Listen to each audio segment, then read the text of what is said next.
राधे राधे दोस्तों, आपका स्वागत है हमारे यूट्यूब चैनल अदे गुरुकुल में। दोस्तों, हमने पिछले वीडियो में आपको बताया कि संविधान में हमारा जो हिंदी का वर्णन है किस भाग में, किस अनुच्छेद में, और हमने उसके बारे में जानकारी ली थी। और हमने भाषा बोली के बारे में भी देखा और उसके हिंदी साहित्य से संबंधित जितनी भी चीज़ें थी हमने याद किया। ठीक है, तो हम पिछले वीडियो का कुछ थोड़ा सा रिवीजन यहाँ पे कर लेते हैं। जैसा कि हम देखते हैं कि जो हमारा हिंदी का संविधान में वर्णन है वो किस भाग में है, तो आप देखेंगे 8 भाग में है। सॉरी, किस अनुसूची में है, आपकी अनुसूची हो जाती है, अनुसूची 8 हो जाती है और भाग आपका 17 हो जाता है। भाग आपका 17 हो जाता है। अनुच्छेद आपका कौन सा हो जाता है, अनुच्छेद आपका 343 हो जाता है। आपका जो दिवस होता है, कौन सा दिनांक होता है आपका 14, ठीक है, उसको भी हम ट्रिक से अच्छा यहाँ पे याद कर 14 सितंबर, ठीक है, अब 1949 को, ठीक है, ये हो जाता है। लेकिन यहाँ पे हमने एक आपको ट्रिक बताया था कि आपको याद नहीं होता, हिंदी का आप ह ले लीजिए, आप ह को ऐसे घेर दीजिए तो आपका क्या हो जाएगा 8, यानी कि जो 8 था हिंदी को ह का हमने क्या कर दिया 8 कर दिया, यानी कि 8वीं अनुसूची हो गई। अब 8 का हम दोगुना करके उसमें 8 9 16 + 1 17, 8 9 16 + 1 17, यानी 17 भाग हो गया। अब इस 7 को हम लोग क्या करेंगे, 7 का क्यूब करेंगे तो कितना हो जाएगा 343, यानी 343 अनुच्छेद हो जाएगा। और हम देखते हैं डेट याद करना, डेट तो अक्सर भूल भी जाते हैं ना, डेट याद करेंगे। इस 7 से क्या करेंगे हम लोग 2 से गुणा करेंगे, इसमें क्या करेंगे हम लोग 2 से गुणा करेंगे, तो हमने 2 से गुणा कर दिया तो कितना हो गया 7 दूना 14, से का मतलब सितंबर, ठीक है। अब हम इस 7 में क्या करेंगे 7 का स्क्वायर कर दीजिए, 7 का स्क्वायर करेंगे तो कितना हो जाएगा, ये 49 हो जाएगा।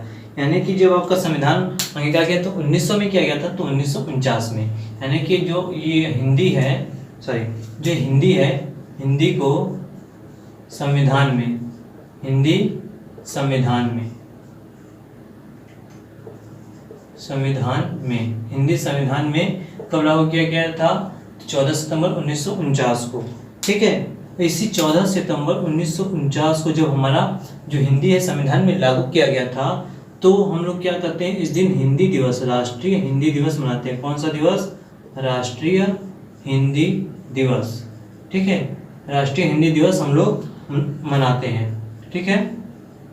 उसके बाद अगर बात कर लें कि विश्व हिंदी दिवस कब मनाया जाता है, लिख लेते हैं आपको, विश्व हिंदी दिवस, विश्व हिंदी दिवस ये कब मनाया जाएगा आपका, तो ये आपका हो जाएगा 10 जनवरी। कौन सा हो जाएगा आपका 10 जनवरी, ठीक है, 10 जनवरी।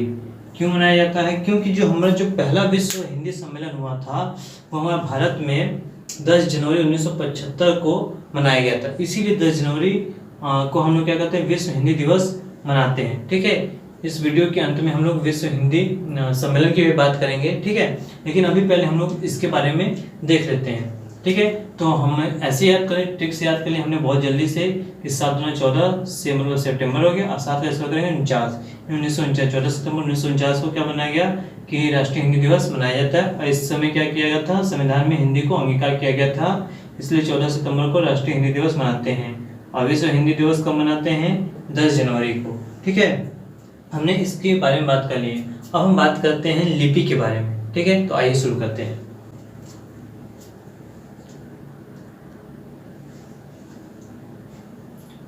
तो हम बात करते हैं लिपि के बारे में। लिपि, पहला क्वेश्चन है कि लिपि कहते किसे हैं, ठीक है। तो हम लोग लिपि किसे कहते हैं, लिखेंगे कि लिखित वर्ण संकेतों को, ठीक है, लिखित वर्ण संकेतों को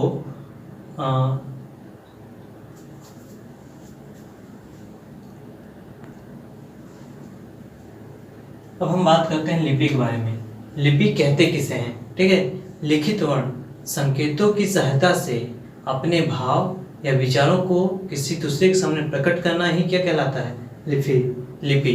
तो हमने क्या कहा कि लिखित वर्ण, ये लिखित वर्ण संकेतों की सहायता से अपने भाव या विचारों को किसी दूसरे के सामने प्रकट करना ही लिपि कहलाता है, ये हो जाता है। अब हम नेक्स्ट जो क्वेश्चन आता है हमारा कि सबसे जो प्राचीन लिपि कौन सी है, लिख लीजिए आप लोग, सबसे प्राचीन लिपि। सबसे प्राचीन लिपि आपकी कौन सी हो जाएगी, ब्राह्मी लिपि। कौन सी हो जाएगी आपकी, ब्राह्मी लिपि। जो ब्राह्मी लिपि है वो सबसे प्राचीन है, ठीक है, ब्राह्मी लिपि क्या है, सबसे प्राचीन है। और इसी लिपि से क्या हुआ है, ब्राह्मी लिपि से ही सारे लिपियों को बांटा गया। ठीक है, अगर हम बात करें कि भारत में कितनी लिपियां बोली जाती हैं, तो भारत में लिपि लिख लीजिएगा, भारत में लिपि, इसको हम लोग 3 भाग में बांट सकते हैं। पहला कौन सा हो जाएगा, ब्राह्मी, दूसरा कौन सा हो जाएगा, खरोष्टी, तीसरा हो जाएगा आपका सैंधव। कौन सा हो जाएगा, ब्राह्मी लिपि, दूसरा कौन सा हो जाएगा, खरोष्टी लिपि, कौन सा, खरोष्ठी यानी खरोष्ठी लिपि, और चौथा हो जाएगा आपका सैंधव लिपि। ठीक है ना, सैंधव लिपि। ठीक है, ये आपकी 3 लिपियां भारत में पाई जाती हैं। ठीक है, भारत में पाई जाती हैं। तो इसके बारे में थोड़ा सा देख लेते हैं। जो ब्राह्मी लिपि है आपकी, जो चित्रात्मक है, कैसी है, चित्रात्मक है, यानी कि चित्र के माध्यम से इस लिपि को लिखा गया है। ठीक है, चित्र के माध्यम से इस लिपि को क्या किया गया है, लिखा गया है। और उसके बाद आपको बात करें कौन सी हो जाएगी, खरोष्टी लिपि।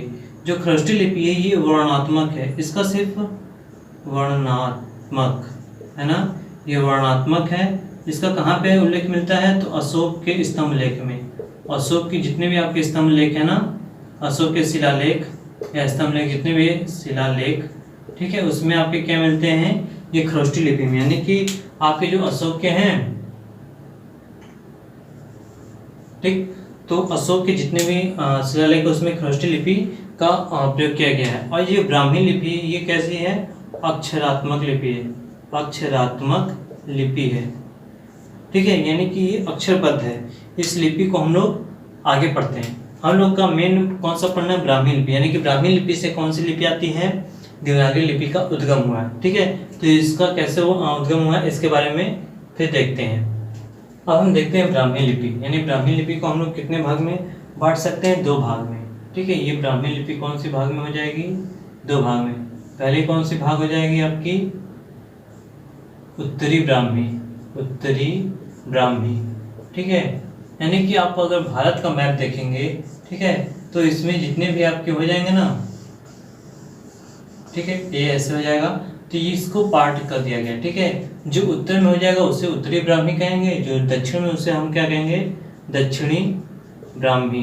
कौन सा हो जाएगा, दक्षिणी ब्राह्मी, है ना, दक्षिणी ब्राह्मी। ठीक, और उत्तर ब्राह्मी में बहुत सारे जो होती हैं वो लिपियां हो जाती हैं, और दक्षिणी ब्राह्मी में कुछ लिपियां, कौन कौन सी लिपियां हैं इसको यहीं पे हम लोग देख लेते हैं। तो दक्षिणी ब्राह्मी में आपकी कौन सी लिपि आ जाएगी, देखिएगा जरा ध्यान से। जो कर्नाटक है वहाँ पे कौन सा, कन्नड़, आपका हो जाएगा कन्नड़ लिपि। ठीक है, दूसरा आपका कौन सा हो जाएगा, मलयालम लिपि। कौन सा, मलयालम लिपि। तीसरा कौन सी हो जाएगी आपकी, तीसरा जो आपकी लिपि हो जाएगी तमिल लिपि। ठीक है, तमिल लिपि। चौथा आपका हो जाएगा तेलुगु लिपि। ठीक है ना,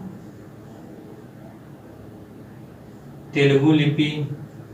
ठीक है, फिर आपका जो नेक्स्ट हो जाएगा और कलिंग लिपि। कौन सी हो जाएगी, कलिंग लिपि। ये इतनी सारी जो लिपियां हैं आपकी किस में आती हैं, दक्षिण ब्राह्मी में। ठीक है, दक्षिणी ब्राह्मी में आपकी ये सारी लिपियां आती हैं। ठीक, अब हम बात करते हैं कि उत्तरी ब्राह्मी लिपि। उत्तरी ब्राह्मी लिपि को 2 पार्ट में, कौन सा हो जाएगा आपका, नागरी और शारदा। कौन सा हो जाएगा, शारदा। ठीक है, 2 पार्ट में बांटा गया। अब इस शारदा में कौन कौन सी आती है लिपि उसको भी देख लेते हैं। जो शारदा में आपकी है वो आती है आपकी गुरुमुखी लिपि। कौन सा, गुरुमुखी लिपि। ठीक है, एक आती है कश्मीरी। ठीक है, कश्मीरी। एक होती है लहंदा, एक होती है लहंदा। ठीक है, ये आपकी कौन सी हो जाएगी, सादा में इतनी लिपियां आती हैं। ठीक है, फिर उसके बाद नागरी। नागरी को 2 पार्ट में बांटा गया। कौन सा हो जाता है, एक पूर्वी और एक पश्चिमी। पूर्वी में अगर बात कर लें तो पूर्वी शाखा हो जाती है आपकी, और एक हो जाती है पश्चिमी शाखा, यानी कि पश्चिमी नागरी कर लीजिए, पश्चिमी शाखा कह लीजिए, कुछ भी कह लीजिए, लेकिन इसको 2 पार्ट में बांटना गया है। ठीक है ना, ठीक है, 2 पार्ट में इसको बांटा गया है। ठीक है, इसमें भी देख लेते हैं कौन कौन सी लिपि आती है। तो अब पूर्वी शाखा में बात करेंगे तो जो हमारी जो बांग्ला, ठीक है, ये हो जाती है बांग्ला लिपि। ठीक है, बांग्ला लिपि, असमिया लिपि, असमिया और उड़िया। ये जो 3 लिपियां हैं ये किस में आती हैं? आपकी पूर्वी शाखा में, ठीक है। और पश्चिमी शाखा में आपकी कौन कौन सी आती है? तो देवनागरी, कौन सी हो जाती है? देवनागरी लिपि, देवनागरी लिपि, राजस्थानी लिपि, राजस्थानी लिपि, और आपकी कौन सी होती है? गुजराती लिपि। कौन सी? गुजराती लिपि, ठीक है ना। एक कैथी भी आती है, कैथी भी होती है, एक महाजनी भी होती है, ठीक है, महाजनी लिपि होती है, ठीक है, महाजनी लिपि। तो आप देख पा रहे हैं कि जो ब्राह्मी लिपि है उसका हमने खंडन किया उत्तरी और दक्षिणी में, ठीक है। अब उत्तरी ब्राह्मी को नागरी और सादा में, फिर उसके बाद हमने क्या किया कि सादा में गुरुमुखी, कश्मीरी और लहंदा भी बोली जाती है। फिर उसके बाद नागरी को 2 पार्ट में किया, पूर्वी में और पश्चिमी में। पूर्वी में अगर आप मैप में भी जाएंगे ना, पूर्वी में आपका तो कौन सा पड़ेगा? बांग्ला पड़ेगा, उड़ीसा पड़ेगा और असमिया। तो ये सारी लिपियां कौन सी? पूर्वी नागरी में आ गए, यानी पूर्वी शाखा में आ गई। उसके बाद पश्चिमी में तो जो आपकी कौन सी? देवनागरी लिपि बोली जाती है, राजस्थानी और गुजराती। ये सारी लिपियां कौन सी हैं? कैथी, महाजनी, ये सब पश्चिमी शाखा में आती हैं, ठीक है। अब हमको मेन पढ़ना है क्या? जो देवनागरी लिपि है, ठीक है। देवनागरी लिपि है वो कैसे लिखी जाती है? सभी को मालूम होगा, बाएं से दाएं। जो पहला पॉइंट हो जाएगा आपका कि देवनागरी लिपि लिखी कैसे जाती है? बाएं से दाएं की तरफ, बाएं से दाएं की ओर लिखी जाती है, ठीक है ना। ये पहली आपके पॉइंट हो जाती है। दूसरी पॉइंट हो जाती है कि जो देवनागरी लिपि है वो कैसे? एक वर्ण के लिए एक संकेत, एक उच्चारण वर्ण के लिए एक संकेत होता है। एक वर्ण के लिए क्या होता है? एक संकेत होता है। एक वर्ण के लिए एक संकेत, ठीक है ना। एक के लिए एक संकेत इसमें होता है, ठीक है। और देवनागरी लिपि में कौन कौन सी भाषाएं लिखी जाती हैं, ठीक है। देवनागरी लिपि में अगर बात करें कौन कौन सी लिखी जाती है? देवनागरी लिपि में आपकी कौन कौन सी लिखी जाती है? पहले तो हिंदी हो गई, हिंदी हम जो लिखते हैं देवनागरी लिपि में लिखते हैं। दूसरी कौन सी हो गई? मराठी हो गई। जो मराठी जो भाषा है वो आपकी किस में लिखी जाती है? देवनागरी लिपि में ही लिखी जाती है, ठीक है। दूसरी कौन सी हो जाएगी आपकी? जो मराठी, नेपाली, आपकी जो नेपाली भाषा है वो भी किस में लिखी जाती है? देवनागरी लिपि में। तीसरी कौन सी हो जाएगी आपकी? मैथिली, है ना, मैथिली।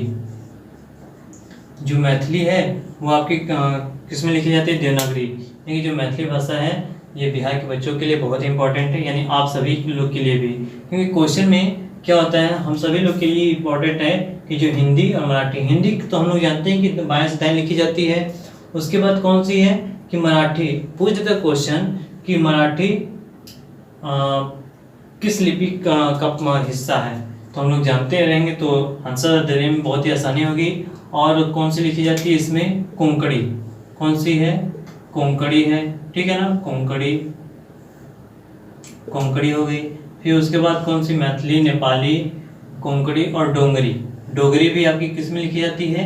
देवनागरी लिपि में ही लिखी जाती है, ठीक है। ये आपके जो दो तीन पॉइंट हैं ये देवनागरी लिपि से संबंधित है, ठीक है। देवनागरी लिपि से नेक्स्ट पॉइंट आपका हो जाता है, चौथा पॉइंट आप लोग नोट कर लीजिएगा कि जो नागरी प्रचार की सभा है, नागरी प्रचार की सेवा, है ना, इसका जो गठन कब किया गया था? 1893 में। 1893 में नागरिक प्रचार की सभा, ठीक है, ये सभा होगा, सभा नहीं, सभा का गठन कब किया गया था? 1893 में। किसने किया? तो इसने किसने किया था? श्याम सुंदर दास ने। किसने? श्याम सुंदर दास ने किया था, ठीक है, श्याम सुंदर दास ने किया था। इसके जो पहले अध्यक्ष थे कौन थे? प्रथम अध्यक्ष कर लें, ठीक है। इनके जो प्रथम अध्यक्ष कौन थे? वो थे राधा कृष्ण दास, ठीक है, ये लोग थे। ये इंपॉर्टेंट पॉइंट है। और इनका जो काम क्या था? इनका जो काम ये था कि जो देवनागरी लिपि है उसमें सुधार करना। क्या था इनका मुख्य काम? इनका जो मुख्य काम था क्या? मुख्य काम इनका क्या था कि जो हमारे जो मुख्य काम क्या था? देवनागरी लिपि में, देवनागरी लिपि में सुधार करना, में सुधार करना, है ना। ये आपका क्या हो जाता है, बस ये पॉइंट हो जाते हैं, ठीक है। तो ये आपकी देवनागरी लिपि से ये कुछ पॉइंट हैं। और देवनागरी लिपि किस पार्ट से आया है, ठीक है, नागरी से आया है, पश्चिमी पार्ट का हिस्सा है, पूर्वी पार्ट का हिस्सा है ना। नागरी किस पार्ट का ये हिस्सा होता है, ये आपको मालूम होना चाहिए। और जो नागरी है वो किस से आया है, उत्तरी ब्राह्मी से आया है, ठीक है। तो ये सारी चीज़ें आपको याद होनी चाहिए। तो इस वीडियो में आपको देवनागरी लिपि से जितने भी पॉइंट थे, फैक्ट्स हैं, हमने आपको दिए, ठीक है। तो मिलते हैं नेक्स्ट वीडियो में एक नेक्स्ट चैप्टर के साथ, ठीक है। तो आज के लिए बस इतना ही, मिलते हैं नेक्स्ट वीडियो में। जय हिंद।